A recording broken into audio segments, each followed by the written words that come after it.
Inside America's Boardrooms, the informational show for board members and corporate secretaries.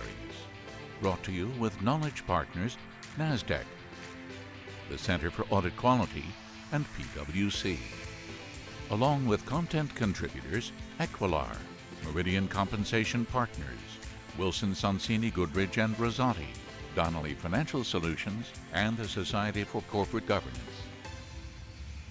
Welcome to this edition of Inside America's Boardrooms. I'm TK Kerstetter, the CEO of Boardroom Resources, and it's my pleasure to welcome you to the show. Today we're going to talk about maybe a topic that's has some controversy with it, and that is stock options, and should boards reconsider the benefits of stock options. And joining me is Jamie McGough, who's the partner with Meridian Compensation Partners. Welcome, Jamie. Thanks for having me.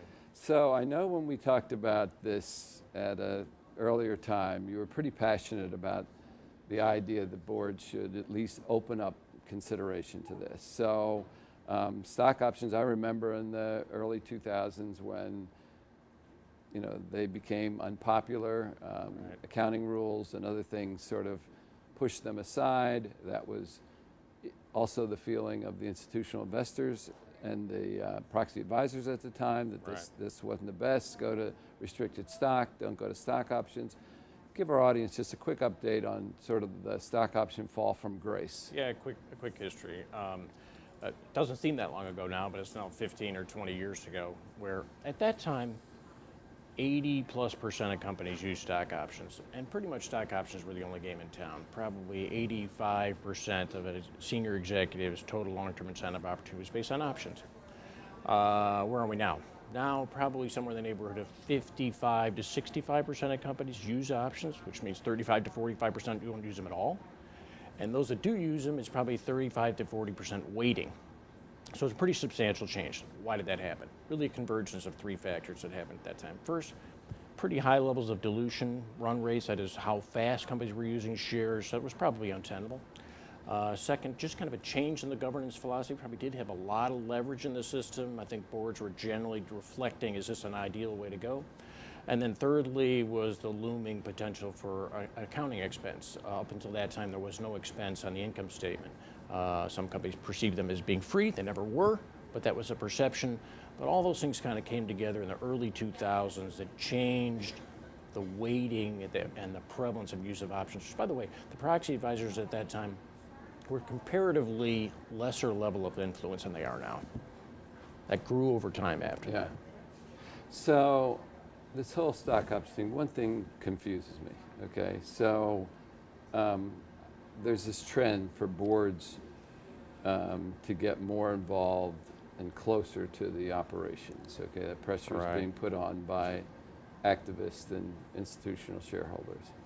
Yet when you look at the private equity model, they favor stock options, okay? Exactly. So what am I missing here? Why does somebody like private equity favor stock options and the public company format finds it, keeps it at arm's length? Oh, you've hit the nail on the head.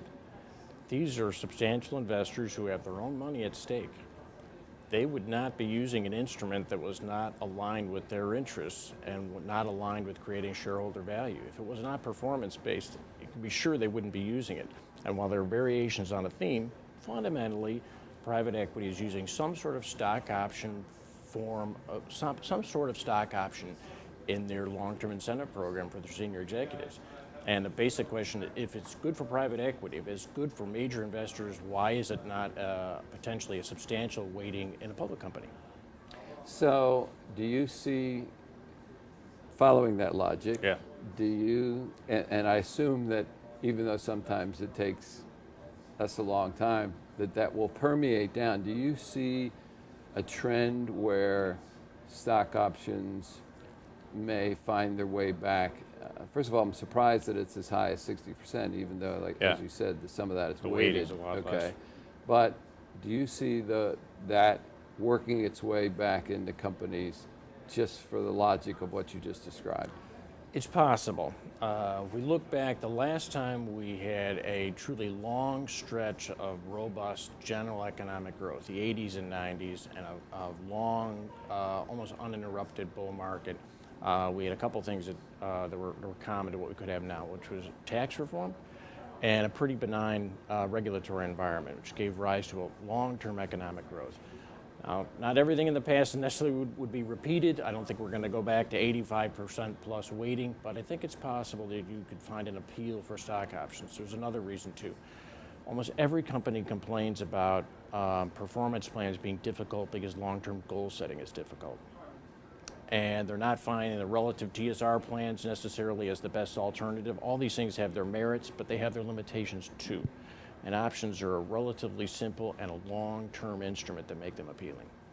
Well, Jamie, you are here with your crystal ball. You know, we'll see if how this logic prevails as we go forward. We'll hope for that long-term growth environment, because I think companies would be pretty happy about that. But I want to thank you for taking the time to join us and offer that insight. And that will conclude this episode of Inside America's Boardrooms. We hope you enjoyed the show. We'll be back again next week when we take a look at another critical topic that'll help you be a better board member or committee member. So we'll see you then. Join us again next week for Inside America's Boardrooms. Brought to you with Knowledge Partners, NASDAQ, the Center for Audit Quality, and PwC. Along with content contributors Equilar, Meridian Compensation Partners, Wilson Sonsini Goodrich and Rosati, Donnelly Financial Solutions, and the Society for Corporate Governance.